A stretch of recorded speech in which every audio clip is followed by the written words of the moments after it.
A very funny guy. Please help me welcome Jacob Gabbard, everybody. Jacob. Hello, everybody. Oh, that just got really tall. I don't know if you can tell by looking at me, but I am a farm town boy from Indiana. Just moved to Manhattan 2 months ago. You can tell I've grown out a little bit of a puberty beard, as you can see here. It's been working well with the ladies because I have testosterone, they can tell. It's going great. One thing I've noticed about living in New York, it's not what it's cracked up to be. It's not as hard as everyone says it is. Back in Indiana, everyone's like, Jake, you gotta be careful. People are gonna mug you.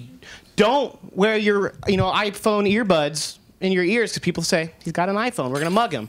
So I come out here and I'm pumped. I'm like, I'm gonna see some shit. You guys know what I'm talking about? Like, you guys are probably all New Yorkers, so this is just old news. But for me, I'm like, I'm gonna see somebody get murdered. I am excited. So I'm out here. I step off the plane in LaGuardia with my little suitcase, and I've got, a little sucker in my mouth because I'm all, young and full of piss and vinegar. And I'm looking around, and on the TV there it says, Mayor Bloomberg announces a whole week without a single murder in New York City. You've got to be fucking kidding me. Really? Really? I moved all the way out here to see something. Nothing. Nothing. I don't know. How many of you guys live out in Brooklyn? Anybody? Brooklyn? Oh, that sucks. Yeah, I was just out in Brooklyn, and it's this weird thing that's going on there. I thought that, Brooklyn was supposed to be, where Jay-Z was from, and all these hard rappers growing up in the ghetto, and I went to Williamsburg. Maybe that was my mistake. It's this weird thing going on out in Williamsburg where these trust fund kids think it's cool to, hey, we've got all this money, but let's try to look as homeless as possible.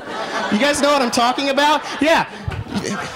These kids have all of this money, but then they wear this shitty flannel shirt, they have these gross beards, but here's the catcher, is that the homeless people are doing the complete opposite. You guys know what I mean? Have you ever been on a subway train, and here comes a homeless guy, dirty and filthy, and he starts singing Josh Groban in perfect key, you raise me, wow. I'm so confused. I was expecting the homeless people to stab me for crack money. Instead, they're just wowing me and just sensational. Crazy. Crazy. I made a really big mistake. My first week here, I went out with some buddies, and we went and got really, really drunk. And then there's this thing, when you're all drunk, you have to go your separate ways. And that can be really tricky in New York because there are a lot of trains and cabs and just people everywhere. So I wind up in Times Square on a Saturday night. Big mistake. I don't know if any of you guys have been dumb enough to do this, but if you go to Times Square on a Saturday night and you can barely see, it is like a horror film. Horror film. Like the Amityville Horror, only in Times Square. Because you've got thousands and thousands of tourists. Not a single one of them speak English, which, for me is helpful, being able to understand what they're saying.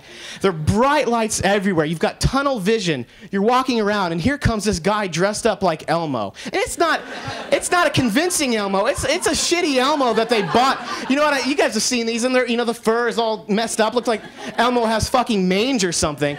Comes up, hey, give Elmo a hug, and he's half drunk, smells like scotch, puts his arm around you, just a complete mess. And the next thing I know, I'm running away from Elmo. I end up in this Toys R Us. There's a Ferris wheel and the Toys R Us in Times Square. I don't know how I got on it, but the next thing I know, it's midnight and I'm on the top of this Ferris wheel and people are saying, get down from there.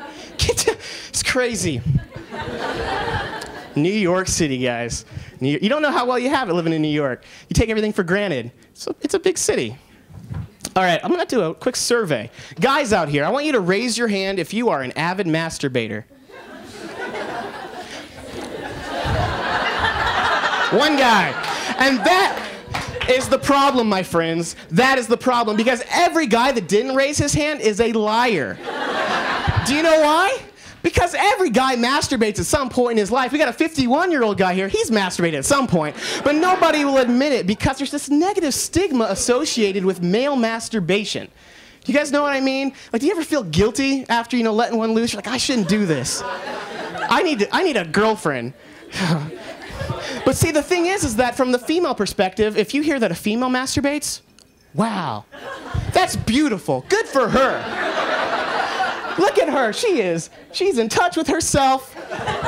She is actively sexually liberal. Good for her. But a guy, you think of a guy masturbating, and you think of a 13-year-old boy in his room watching Girls Gone Wild, just hiding, waiting for his parents to walk in. And that's a problem. And my solution is that we turn masturbation as a social issue into, like, yoga.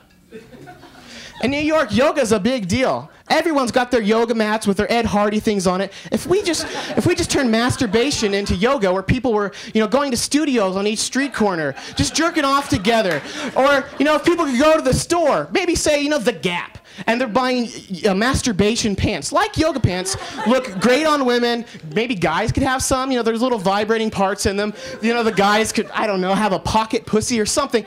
We'll work out the kinks later. But what I'm saying is that as a society, we should, fix masturbation. And instead of saying namaste, everyone should end their masturbation session by saying, "O face," and do their O face. Thanks, everybody. I'm Jacob. Thanks for having me.